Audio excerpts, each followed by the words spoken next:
welcome to another broadcast of Comics Let's Talk. Today we're going to do another top 10 list. If you like what you heard today and you love comic books, you're going to hit the red subscribe button right under this screen. This is top 10 superheroes outside the DC and Marvel universe. My name is Kevin Given. I have a column on the website Comics for Sinners where I also review comic books. If you want, you can check it out online.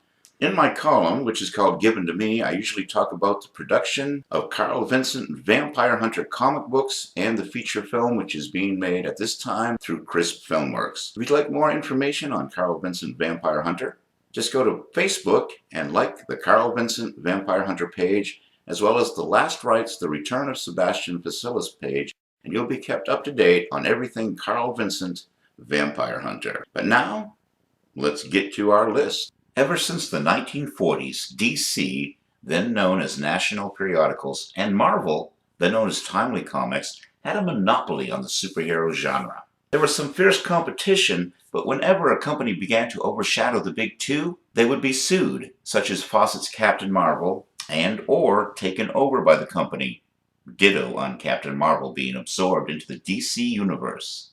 Any real competition didn't last long in those days.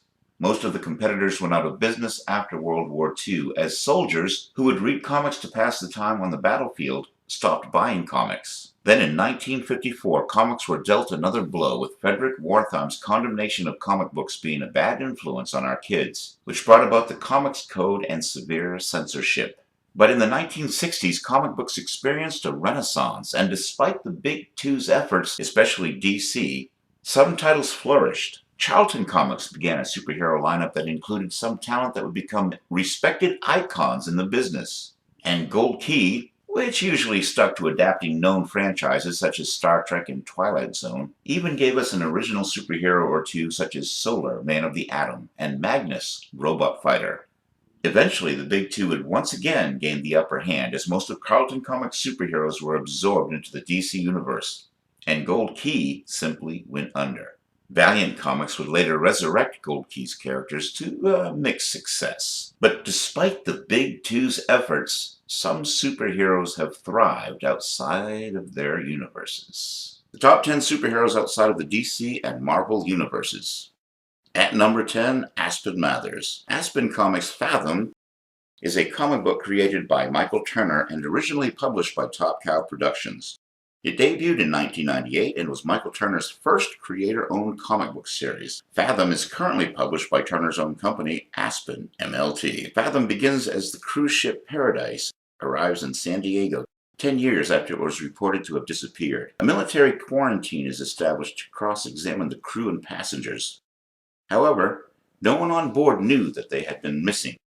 Compounding the mystery was a girl discovered by the crew while the Paradise was still at sea. The girl could only remember that her name was Aspen. Aspen is taken from the ship by a vacationing naval officer, Captain Matthews, who adopts her and raises her as his own. Aspen has a strange attraction to water and spends much of her youth swimming, eventually making the U.S. Olympic team for the 1988 Seoul Games. She wins the gold, but has her medal taken away and receives a permanent ban after she fails a rigged drug test.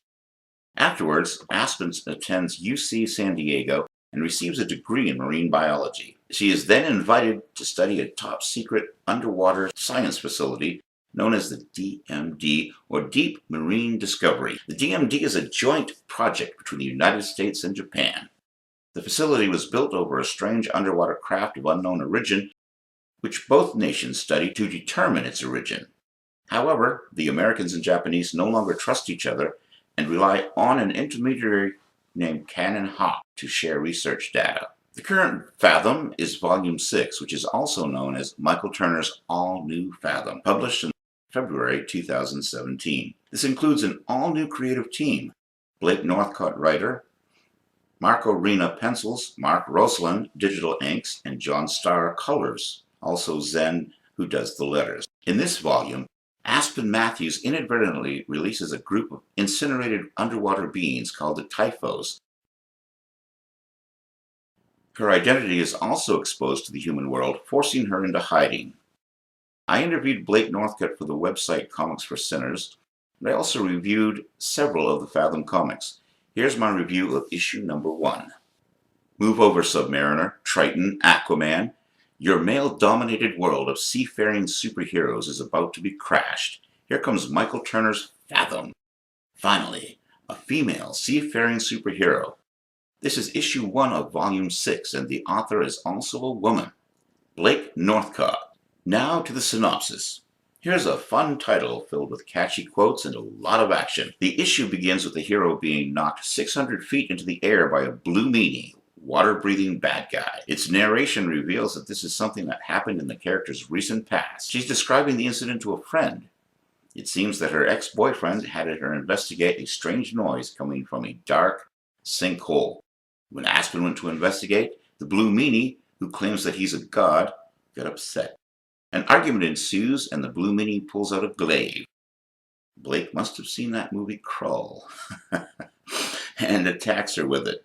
Aspen changes her density, meaning that the glaive should have passed right through her. But it nicks her anyway. She suspects that this character isn't actually one of her kind, but someone different, though with similar powers and underwater breathing ability. I loved how the battle became unpredictable, with the characters' powers not working as they were supposed to. In conclusion, the action builds to a gut-wrenching climax as Aspen and the blue meanie take the battle away from the shore and the San Diego citizens into the deep blue ocean itself.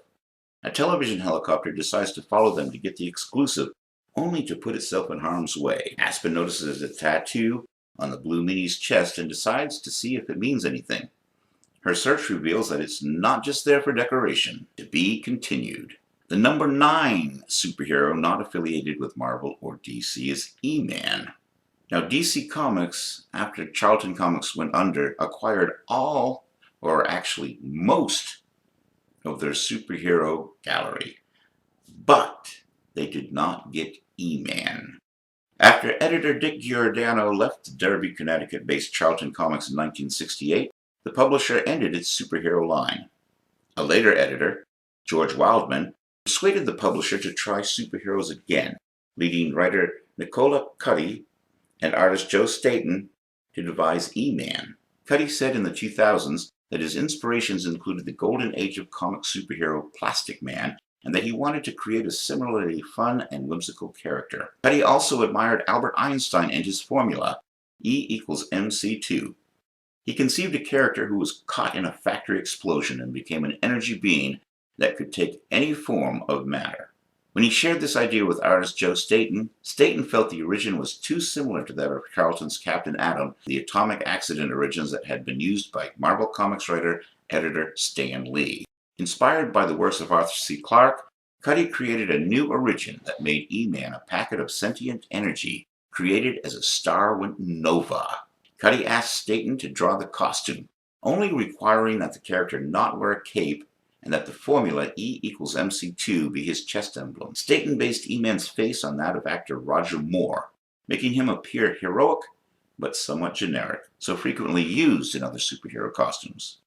E-Man took a light, whimsical tone to differentiate itself from superhero comics at Marvel and DC. Cuddy enjoyed scripting wisecracking banter between E-Man and his girlfriend Nova Kane. Inspired by movies like The Thin Man and Mr. and Mrs. North, however, he did not intend to spoof superhero comics. He wanted to present serious situations that the characters could make light of. Inspired by the work of Wally Wood in Mad Magazine, Staton would insert sight gags into each issue. E-Man is a sentient packet of energy thrown off by a nova traveling the galaxy. He learned about life, how to duplicate the appearance of life, and good and evil. Reaching Earth, he met exotic dancer, grad student Katrinka Kolschnisky, who attended Xanadu University. She's also known of as Nova Kane, and formed himself into a superhero dubbed E-Man, with a civilian identity dubbed Electron. His emblem was the famous mass energy equivalence formula E=mc2. At number 8, Shadow Man. Again, we'll be looking at the Valiant version of the character, not the Acclaim version. Valiant Comics. Jack Boniface is playing saxophone for a packed jazz bar deep in the heart of New Orleans one night. A successful musician and hopeless romantic, Jack dreams of a record deal, but then is happy to realize that a beautiful woman named Lydia has been coming to the bar every night to watch him play. That night, they leave the bar together, They go to her residence, where Jack consumes a drugged drink and falls unconscious, believing this is his last moment on Earth. In the morning, he wakes to find Lydia gone and a strange mark on his neck. Later that night, Jack stalks the streets, compelled by an urge to hunt Lydia down and take revenge. He finds a discarded carnival mask on the street and, inexplicably drawn to it, picks it up. Jack hears the cries of a woman be insulted in a back alley. He confronts the attacker and finds that he has superhuman strength and speed, with which he is able to frighten the attacker into fleeing. Jack's housekeeper, Nettie, a voodoo practitioner, senses the change in Jack. She explains that something evil in the night ripped open the doorway to his soul. Now, whenever shadows fall, his soul comes out, takes over, and goes hunting. She tells him, in voodoo talk, shadow means soul. You, the Shadow Man. Nettie feels the presence of a Loa, or spirit, named Bosu Kobelman in Jack. Bosu has become Jack's Metetet, the Loa who stands for him. Nettie tells him that although ignorant people think Bosu is evil, in truth, Bosu embodies a rage against evil and is not possessing Jack, but helping him. At 1995. At number 6, Spawn. Another Image Comics character, Spawn is a fictional character and anti-hero, which appears in a monthly comic book of the same name. Created by Todd McFarlane, the character first appeared in Spawn number 1, May 1992. Spawn was ranked 60th on Wizard Magazine's list of the top 200 comic book characters of all time, 50th on Empire Magazine's list of the 50 greatest comic book characters, and 36th on IGN's 2011 Top 100 Comic Book Heroes. Spawn was adapted into a 1997 feature film portrayed by Michael Jai White, an HBO animated series lasting from 1997 until 1999 appeared. Al Simmons was born in Detroit, Michigan, and a highly trained Force Recon Marine who was at his most successful point when he saved the president from an attempted assassination. He was promoted to a high level, recruited to a highly classified unit within the CIA devoted to black ops. Once there, he began to question the morality of what his agency was doing. Simmons made a deal with an evil being known as Malebolgia in exchange for his soul. He would get to see once again his wife, Wanda. However, when Simmons returned to the human world, 5 years had passed, and he had been transformed into a demonic creature with little memory of his former life. After regaining his memories, he sought out his wife, only to find she had moved on and married his best friend, Terry Fitzgerald, and they now had a daughter named Cyan. After this event, the Violator appeared and revealed to Simmons the purpose of his resurrection. They fought, but the battle was interrupted by Malebolgia. We can include Darkman on this list. At number 4, The Shadow. Originally just a narrator, the character's popularity demanded he become an actual character. Recognizing the demand and responding promptly, circulation manager Henry William Ralston of Street and Smith commissioned Walter B. Gibson to begin writing stories about the Shadow, using the pen name of Maxwell Grant, and claiming the stories were from the Shadow's private annals as told to him. Gibson wrote 282 out of 325 tales over the next 20 years, a novel-length story twice a month. The first story produced was The Living Shadow, published April 1st, 1931. The Shadow's real name is Kent Allard, and he was a famed aviator who fought for the French during World War I. He became known by the alias the Black Eagle, according to The Shadow, 1933, although the latter stories revised this alias as the Dark Eagle, beginning with The Shadow Unmasks in 1937. After the war, Allard finds a new challenge in waging war on criminals. Allard falsifies his death in the South American jungles, then returns to the United States. Arriving in New York City, he adopts numerous identities to conceal his existence. One of the identities Allard assumes, indeed the best known, is that of Lamont Cranston, a wealthy young man about town. In the pulps, Cranston is a separate character. Allard frequently disguises himself as Cranston and adopts his identity. The Shadow Laughs, 1931. While Cranston travels the world, Allard assumes his identity in New York. In their first meeting, Allard, as the Shadow, threatens Cranston, saying he has arranged to switch signatures, various documents, that will allow him to take over the Lamont Cranston identity entirely, unless Cranston agrees to allow Allard to impersonate him when he is abroad.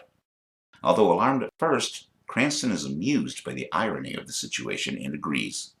The two men sometimes meet in order to impersonate each other, Crime Over Miami, 1940. Disguise works well because Allard and Cranston resemble each other. The number 3 superhero not inspired by Marvel or DC, Bloodshot, who was created by Kevin Van Hook and Yvel Boucher in 1992 during a wave of popularity for the Valiant universe, and became an immediate hit with readers. The first issue ranking number 4 on the Diamond Comic Distributors Top 100 for November 1992. As one of the most popular Valiant characters, Bloodshot had a continuing run of success, selling millions of copies until Valiant was purchased out for $65 million by Acclaim Entertainment, and we aren't going to discuss the Acclaim version on this list. Bloodshot is a former soldier with powers of regeneration and metamorphing made possible through nanites injected into his blood. After having his memory wiped numerous times, Bloodshot is out to discover who he really is and get vengeance on those who did this to him. Bloodshot's bloodstream contains 1 billion nanocomputers, enabling him to heal from injuries quickly, interface with technology, and shapeshift his mass. Project Rising Spirit's program to create the ultimate soldier stretches back decades and reached critical mass in the depths of World War II. Though the initial products of the program, crudely enhanced and highly expandable, foot soldiers suitable only for the simplest scenarios, were the early subjects able to complete high-intensity missions regardless of any obstacles. Over the decades, these results ensured that the Bloodshot program was consistently earmarked for future development and continued to break new ground. And the number 2 superhero not inspired by Marvel or DC Comics is Hellboy from Dark Horse Comics, a fictional superhero created by writer-artist Mike Mignola. The character first appeared in San Diego Comic-Con Comics number 2, August of 1993, and has since appeared in various eponymous series, one-shots, and intercompany crossovers. The character has been adapted into 2 live-action feature films in 2004 and 2008 that starred Ron Perlman in the title role. Also 2 straight-to-DVD animated films, as well as 3 video games, Asylum Seeker, The Science of Evil, and recently as a to-be-released playable character in Injustice 2. A well-meaning half-demon whose true name is Anung Anram, which is translated, and upon his brow is set a crown of flame. Hellboy was summoned from hell to earth as a baby on October 5th, given as his birth date by Mike Mignola, by Nazi occultists, which spawned his hatred for Nazis. He was discovered by the Allied forces, amongst them Professor Trevor Bruttenholm, investigator. And now we come to the number 1 superhero, or superheroes, outside the DC and Marvel universe. It's The Incredibles, which is a 2004 American computer-animated superhero film written and directed by Brad Bird, produced by Pixar Animation Studios, and released by Walt Disney Pictures. This film follows a family of superheroes who are forced to hide their powers and live a quiet suburban life. Mr. Incredible's desire to help people draws the entire family into a battle with Syndrome, a former fan who plots to wipe out all superheroes with his killer robot. The Incredibles is considered to be the best Fantastic Four movie ever made, even though technically they are not the characters in the Fantastic Four. You can see the influence, and this family captures the essence of the family of superheroes theme better than any of the live-action Fantastic Four films, from Roger Corman, Tim Story, or Josh Trank. Public opinion turns against superheroes, also called supers, due to collateral damage from their crime-fighting activities. After several lawsuits, they are forced into civilian relocation programs. 15 years later, Bob and Helen Parr, formerly known as Mr. Incredible and Elastigirl, and their children, Violet Dash and baby Jack Jack, live as a suburban family. Bob dislikes suburban life and his white-collar job, and occasionally relives his glory days with his friend Lucius Best, formerly known as Frozone, by secretly acting as vigilantes at night. That was our latest top 10 list. If you agree with us or don't agree with us or have superheroes that you like that are not part of the DC or Marvel mythos, please say so in the comments section below. I'm Kevin Given. I have a column at the Comics for Sinners website where I also review comic books. If you like what you heard today and you love comic books, you're going to hit the red subscribe button right under this screen. And check out my column on the Comics for Sinners website, Given to Me, which usually discusses my own creation of Carl Vincent Vampire Hunter. A look at the comic books, the feature film, which is in production now by Chris Filmworks, and everything to do with Carl Vincent you can find in my column, and we'll discuss more of the Carl Vincent universe in a later show. Until my next top 10 list, this is Kevin Given saying have a good day and keep reading those comics.